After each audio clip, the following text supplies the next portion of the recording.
when I go over all the instructions. That way people can reference it as needed, the video. All right. Let me know when it starts. It's already recording, I think, is it? Oh, yep, it is. All right, so the farm jack, we've rigged up the tripod on it. So we use this for getting fence posts out of the ground. We don't really use it for much besides that. A couple basic things is you want the fence post close to this. And I'm gonna flip it the other way for a second to show you something. You want it level, but basically to drop it lower, you're gonna kick this out. But then to start it going upwards, you're gonna latch that.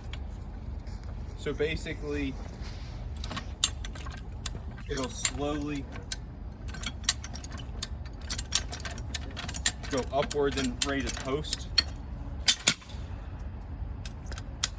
One thing that we use, so we use the chain with it.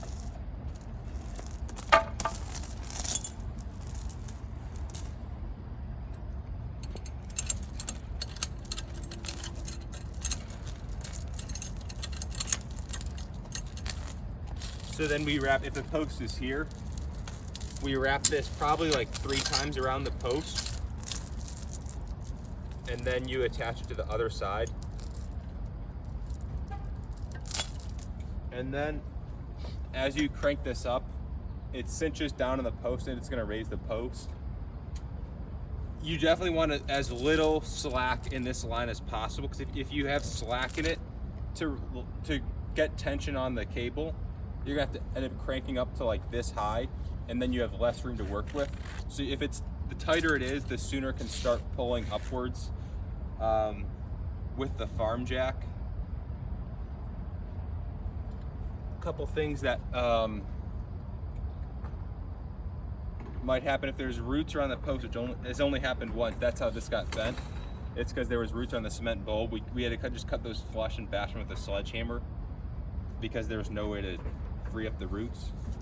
But typically at most fence posts, like the ones we're doing today in Westlake, are definitely going to be able to get freed up pretty easily. And then